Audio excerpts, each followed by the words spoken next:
morning, good evening, good afternoon, wherever you're watching around the world. Welcome back to Fantasy Focus, our second episode here at PGC 2023. As the grand finals approach, I've gathered our best fantasy experts to tell you a little bit more about who to pick and maybe who to avoid. My name's Toppies. I'm joined by Paper Thin. The name is Toby and Porosaurus to break down all your fantasy information for PGC 2023's grand final. All right, let's start out, Toby. As our reigning champion so far, how have you enjoyed the event so far? It's been good. It's first time for everything, I suppose, and fun to be in the top. I like that. A little bit of, keep low key because your performance has been absolutely insane, and it hurts me to say that. Now, Porosaurus, I gotta ask you, what player have you been the most impressed with when it comes to fantasy so far? Well, I mean, I think the obvious answer is Soul, but he's sitting at the top. I think we were all expecting him to do really well coming into this. The one that's really impressed me, and I think that's impressed our whole panel, is Fex from FaZe. I think some of us may have been expecting him to do well, but I don't know if they were expecting him to do 7.5 something points per game well in 24 games. So he's been playing out of his mind. Let's talk about who has let us down. And I think this is a pretty interesting conversation because not a lot of us expected such big letdowns early on. Paper Thin? Yeah, absolutely. I mean, for me, it was probably Perfectix. Okay. Up until the very last day of the last chance qualifiers, he was struggling. The whole team was struggling, to be honest, but usually he's very consistent, at least putting up good amounts of damage. You know, Twisted Minds is often kind of getting into late games. We're not seeing any of that happening. It just seemed like everything wasn't really coming together for them until they really needed to. Until the Sonics started hot dropping them, all of a sudden, we saw Twisted Minds come right back into form. Boom or bust. As we look to grand finals, who's your big boom player?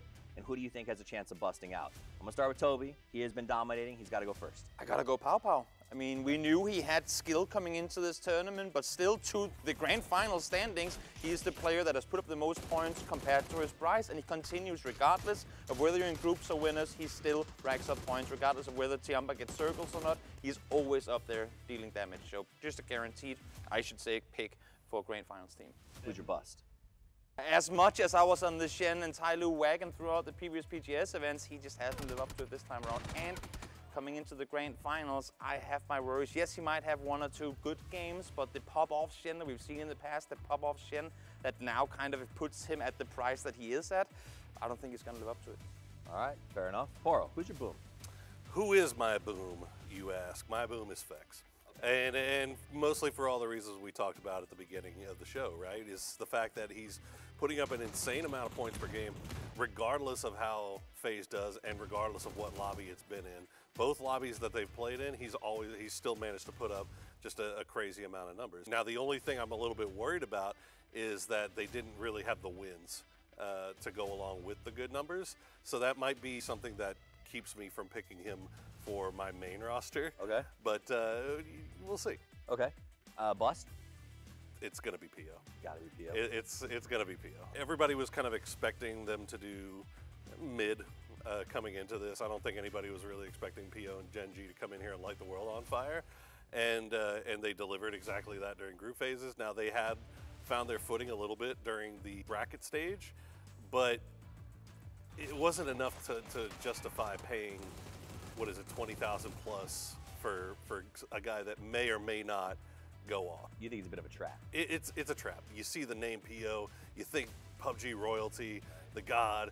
It's been a long time since those days, man. Fair. All right, now Paper, I couldn't help but notice you reacted when Poro said PO. Is he on your list and which side? He is. He is the same bust for me Okay. as PO. I mean, unfortunately, I think his style of play, which is very much early game isolated maneuvers where he's trying to identify maybe weaknesses in other teams and punish that. That makes sense. Hasn't really been working this event. I think because teams are so spread out this event in terms of they're further out on the edge, usually PO is looking to go deeper into the center to find isolated players, not out on the edges. So a lot of times what I'm seeing is Gen G's actually the ones getting kind of picked apart on their edges instead, and then they're not able to recover. So I think their play style just isn't really suiting it, on top of maybe PO not having his best event. Okay, so he's your bust. Tell me, who are you looking at to get you back in this thing? I'm actually going to go with Tiggleton. I think with the Sonics, you know, yeah, it's been a little bit up and down for them, but with the way that they absolutely dominated the last chance qualifiers, Tiggleton is a player who usually shows up in big game moments. I really think that him and the Sonics are going to have a great performance. He really started to come alive there in the last chance qualifier. I started to see that incredible form, especially with the ARs, especially with the AUG that we're used to seeing from him. across so many different events. All right. I like that. And I got to sort of agree with you on the Sonics thing, I think is important. So I'm going to go my boom player, PGS2. Sonics looked so good. I think they continue rolling forward. But I think Kickstart, the newest member of the team, he was slow at the start of this event to kind of get the system together. But in that sort of last chance qualifier, we saw him find his feet. And I think you're going to get a good price for a solid performance. Will he change the world and light on fire? Probably not. But for the price he's coming at, I think it's a strong pick for your team. My bust player is Iceleft. I just think Petrichor is going to struggle in this lobby. I think Iceleft is deeply overpriced because of the traverse through the loser's bracket, the last chance qualifier. He's got a lot of kills and damage against inferior skill levels. And I think that that's not going to reflect well in the winner's bracket. PGC 2023. This is it, the biggest show in the world. Dreams come true or get broken here. What are you excited about? Oh man, I mean, it's just the grand finals. 18 games of the best teams in the world, another super stacked lobby. It's hard to imagine that this isn't going to be just one of the best finishes we've ever had. It seems like most of the stages have been extremely close, coming right down to the wire. I don't think there's anything more to say than that. It's almost time for PGC 2023's grand finals. Don't forget to sign up so you too can play fantasy over at twire.gg.